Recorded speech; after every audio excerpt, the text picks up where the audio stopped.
How's it, guys? Welcome to another episode on the Reality Shift. Today we are interviewing the phenomenal human being George Mwaura, and he is in public relations at C.A.S.T, and it's an absolute pleasure to have him today on the Reality Shift. George, thank you so much for coming on to the show. I know this is like the second try, but we good and we're ready to go. Thank you. Oh man, yeah man. So I just want to literally get straight into it and just dive into yourself and who you are, the epitome from the beginning of George's journey. Could you just start there and just tell us about yourself and your coming into the person and the man that you are today? Yeah. Wow, that's quite a chunk, eh? So I'm George Mwaura. I'm from Kenya, and I've been in South Africa for the last 13 years, and I was blessed in between. Spent some time in the States, which was really a great experience. But I love this country. I grew up in very humble beginnings in the outskirts of Nairobi, which is the capital in Kenya. And basically I grew up in the hood, in the slums, it was hard growing up. But above all, I think I came later to really appreciate my upbringing. I think when you're growing and you're going through that stuff, it's not fun to struggle and to go through challenges, but today I look back and I'm really blessed to have grown the way I've grown up, because that has shaped me to be the kind of a man I am. I grew up with 4 sisters. My little brother, just like me actually, I've got 3. My little brother came so late, and we kind of really still get to know each other. He came so late. And blessed to still have my mom and my dad, and quite a big family. There were 7 of us. Lovely. Siblings. I lost my older sister very young, but she left a small boy. His name is Alex, who is really pride and joy of my life. He's such an amazing guy. I've been so blessed to kind of father him. You always take care of your sister siblings, So he's really doing great, and currently pursuing his master's in the States. And, okay. Yeah, and he's really doing great. Yeah, awesome, man. Okay. So, can you tell us a bit about your work and what it is that you do in that regard, and then we'll get into the good stuff. Yeah. So I work for C.A.S.T. C.A.S.T is an abbreviation. It stands for Church Alliance for Social Transformation. It's a non-profit organization that focuses on 4 areas, which is literacy for little kids, and we have youth development, which I've actually done that for years until last year when I've transitioned. And then the local economic development. Apologies for the wind is a bit. Yeah, it is a bit crazy. Yeah. So should I go back to what I do? Yeah. So I work for C.A.S.T, which stands for Church Alliance for Social Transformation. We're a non-profit organization based in KZN, and we have 4 areas of focus, which is literacy for children, making sure they go to grade 4, knowing how to read and write. We do local economic development, which is helping people to start small businesses.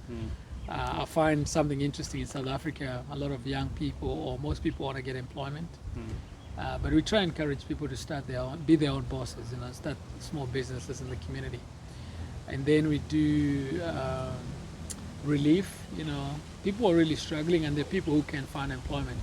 So we have a relief program which focuses on providing food and clothing on a short term, maybe 6 months basis, or until they get an employment. And then the last one is, did I get all of them? Literacy, local economic development, youth development, and oh my gosh, I'm blanking. No, it's all good. It's all program.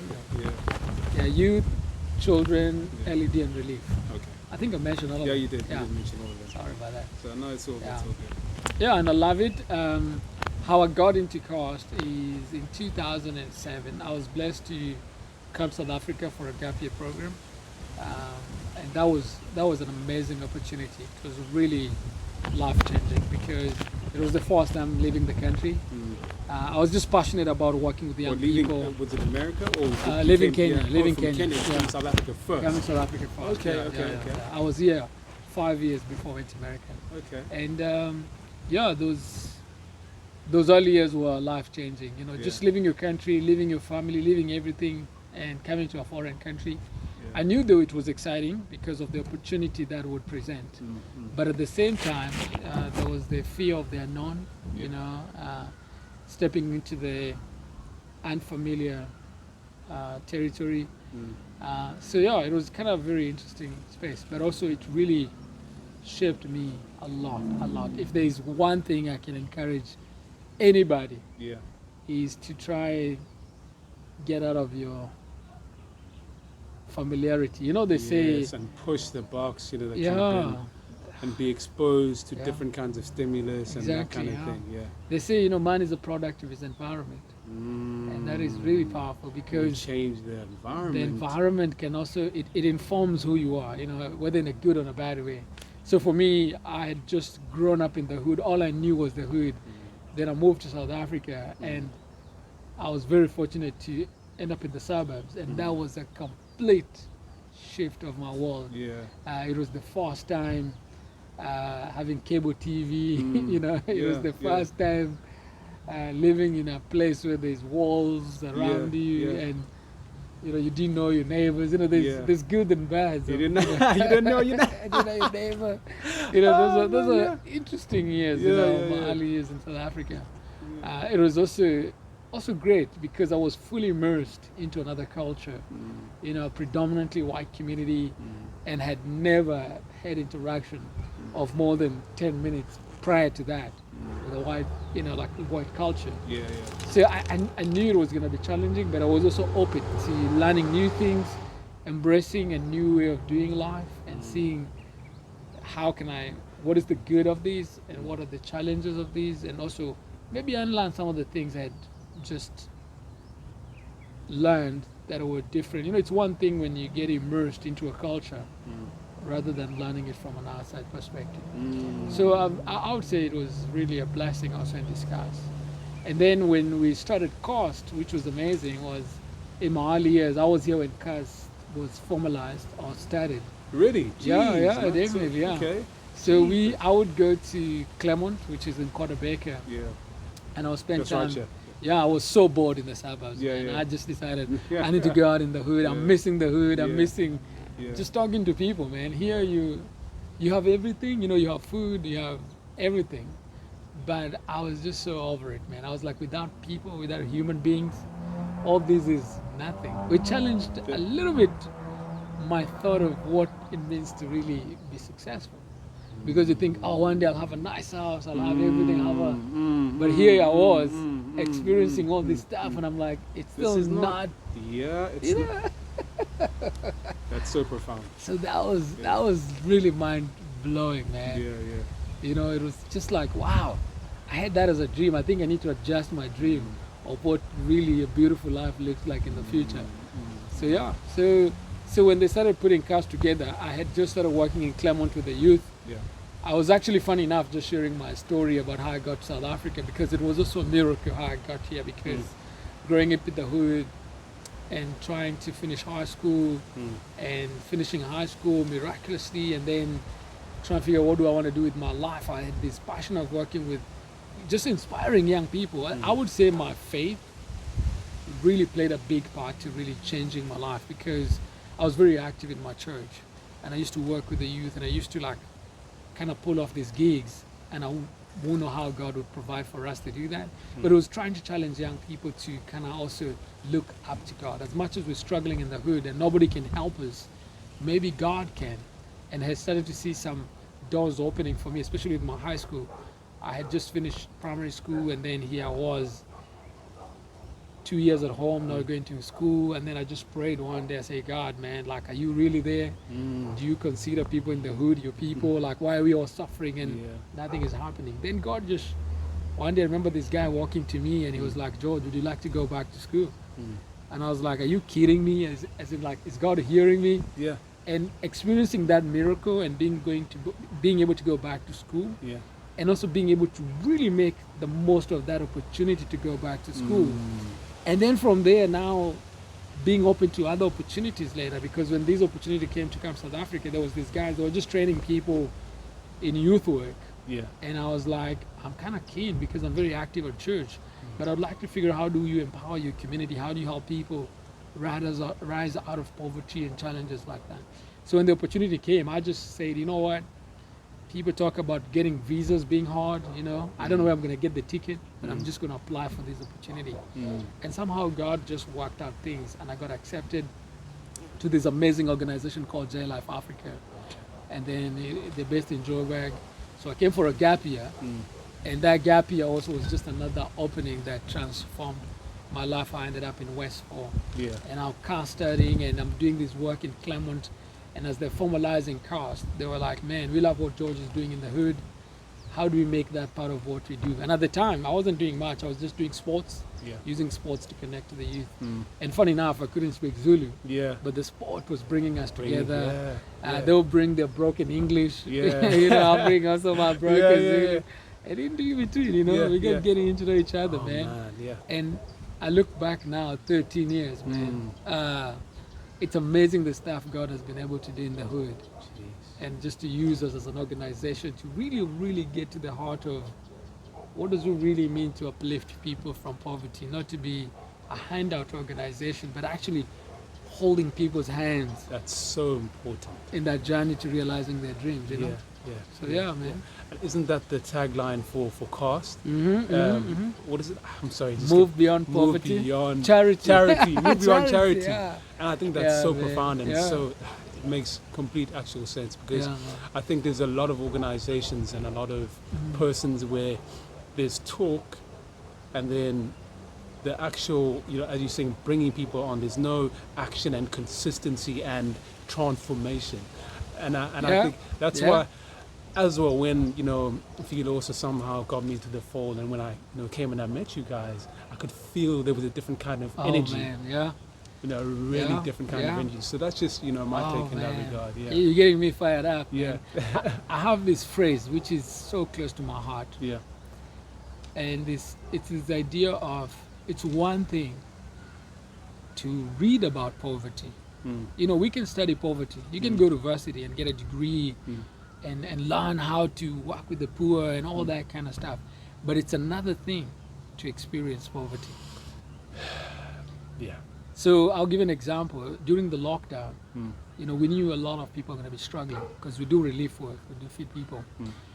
And, you know, man, I live in Westville, you know, and I'm really blessed, you know, the far God has brought me. But one thing I could not stand is to think that now we're in lockdown, we're an organization who should be helping people in this period, feeding people during this time. But then we have all these limitations. And also being in this context is people here could manage lockdown. You know, you could go do shopping and do stuff. Online shopping. But, exactly. But the people in the hood, people like who live hand to mouth, who live off what they make. You know, if the gardener doesn't come and work today, they're not going to get their pay. If they don't go work, they don't get their pay. How do they manage? But then, how do I just sit in the suburb and just be like, wow, those guys will be fine because I'm fine? No ways. I could just flash back my dad, man.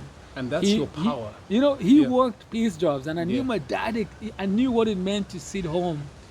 And just like imagine my dad today got something to do. He got a job. You know those guys who go and sit at the robots or sit at the center there just hoping someone will pick them up. That was my dad.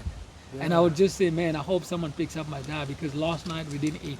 And I know if he comes home, I'll always look out and check, man, if my dad carrying a bag, a plastic, is he carrying something with him home or not? Because if he's not, I know what's the next. We're going to bed hungry. And how do I just sit down now that I have everything to just say like, wow, People are just play out that story and justify it. I couldn't. So we had to fight to get permits. We had to get out there and make noise and say, guys, there are people there who are starving today. And it's not a story. I know it's a reality. Why? Because I've experienced it.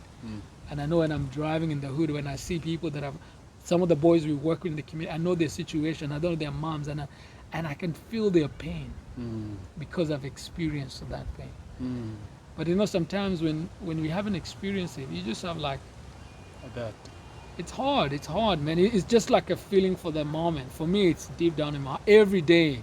And as I said, that's your power. Man. That is your power. Oh, man. I don't care how crazy story people tell about being hijacked. If you give people a lift, I don't care. I give people a lift every day because I know how it feels to walk. I remember those days walking in the hood in a dusty, you know, people blowing off dust of you. And now, like, how can I do the same? Like, how can I justify living here, going to town, and just being insensitive that people are walking and they don't have busway, man? I don't know. It just eats me, man. It eats me, and I can't. And I think, as I said, that's your power because now you understand your privilege, and with that understanding of your privilege, you're able to use that privilege to empower others. It's such a blessing, man. It's such a blessing. It's I don't even know how to say it. You know, for me, what blows my mind to date is this idea of God gives you the ability through your money, your wealth, to uplift another human being. Another human being who breathes, they're just like you. But you have this ability, you know, whether God has helped you to make money. The Bible actually says it. It's God gives us the ability to make wealth. So you've been blessed with these opportunities, and imagine you can uplift someone. You know when you're broke, man, and someone shows up and gives you 50, you're like, is this mine? Like, are you like serious? You know that feeling, you know? And I just say, we have that blessing every day when we're in a privileged position to find, and not even to find, God will bring those people along our path, and it's up to us to respond. So for me, working for this organization, I just wake up every morning saying, wow, I've been given this platform to find those people who are like me out there. You know, 20, you know, it's been, I would say I could afford a meal when I turned 25, when they comfortably say I can't go to bed hungry, 25. So for the 25 years before that, I was dependent on other people supporting me and feeding me and, you know, handouts and stuff, you know. And now I'm like, for the last 12 years, having the blessing of sharing and being able to, it's huge, man. It's huge, man. It's such a blessing, man. Another thing that also Auntie Figure said that completely transformed my take on success. Yeah. For me, there was different variations for me. I was like, success is a continuum. At first, when I was, you know, a lot younger and my mind was a lot less, you know, I was like, no, success is something that you have to obtain. It's something there. And then it went to success as a continuum where it's consistent. And then Figile told me her definition of success. Success is when you're able to uplift people. And I was just like, that was so profound. It completely transformed my whole mindset on that. Because it outlives you. You know, one of the things I always say we have is, wow, when someone does something amazing for another human being, you don't forget it. It's just crazy. I can see sometimes and say, oh, who's ever done something amazing to me? It could be something so small, like a lift. The guy who gave me a lift, and we had a short conversation, he found a place in my heart. And you've never you know, and I can't get rid of that. It was so profound at that moment that you left a mark. Who are you to write who are you to become part of someone else's story? You know what I mean? It's so powerful. Well, any other thing, if you buy a nice car, you'll sell it. And you can buy another better car. But a human being, like, when you touch someone, it's so profound that it changes the way they think about humanity, about how they think about people. You can introduce someone to someone and their lives are changed, are transformed. You know, it's so powerful. And yet, we forget that is true success, that is true meaning. You know what I mean? And touching on that, and coming to the topic that you're passionate about. Yes. I know it's been going on. Yeah. So let's talk about fatherhood and males or children growing up without fathers and how that attributes to the way that they are and how they transform to become. Please just dive into that. I think people really need to hear this. Oh man. So one thing I've really become passionate about in this country, and what I really love South Africa and why I feel like I'm really called in here, is this idea of I was working. I remember 2010. We were doing basketball in Claremont. We have about 30 plus guys there. We're playing basketball, and it's the end of the year, and I'm like, man, we've had an amazing year, and I would love to take these guys away, just to go have a good time and be boys and have fun. So, and then I had these guys who were willing to support us, you know, and I envisioned just going away for like a weekend away. And then as we started talking about it, I was like, man, no, let's actually make it a camp.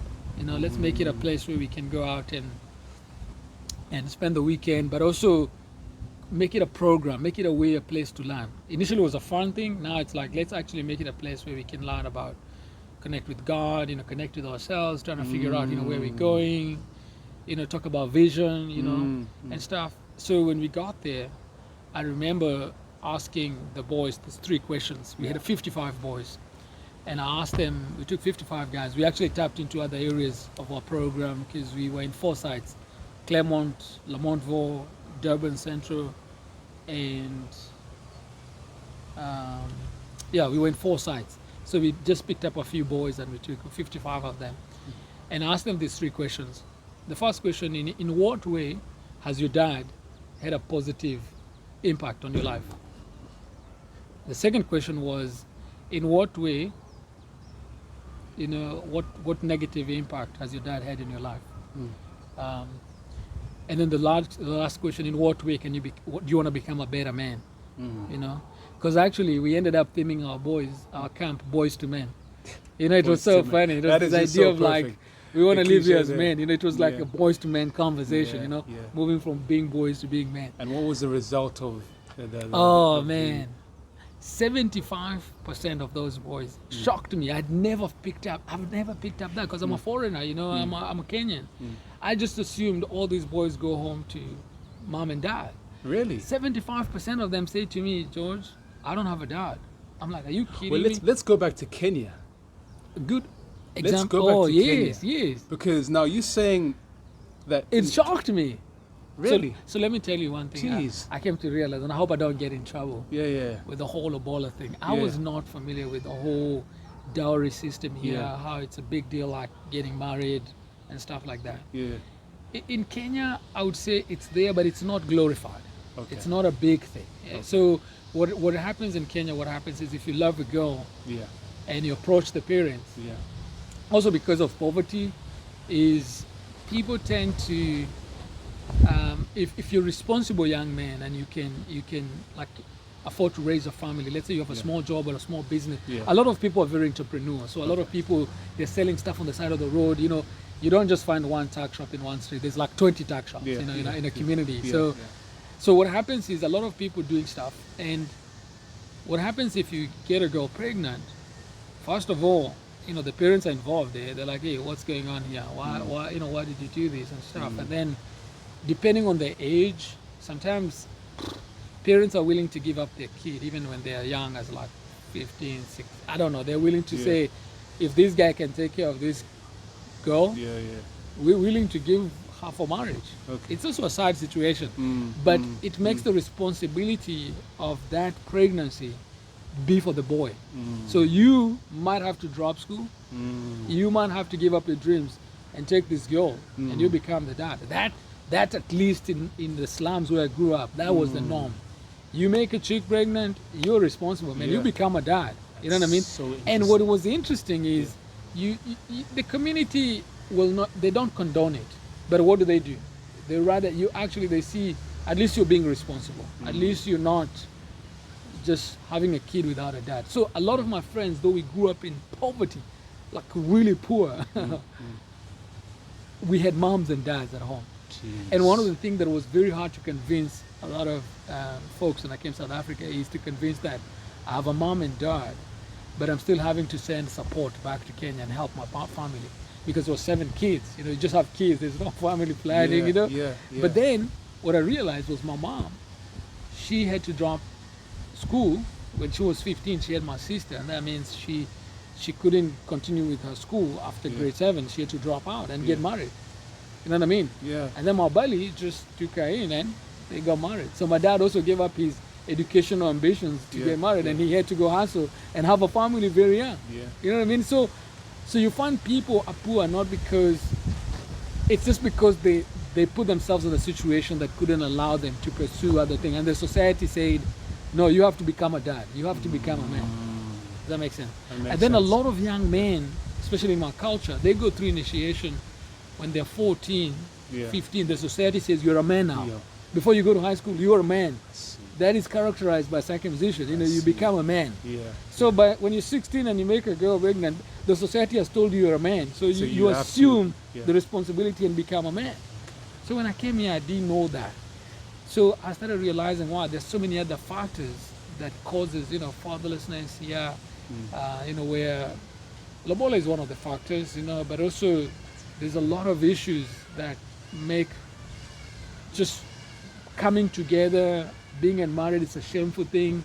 While in Kenya, it wasn't like a big deal. You know, people actually can go later to the parents and try and negotiate it and try to, you know. I've seen actually a lot of people in Kenya paying lobola when they're so old.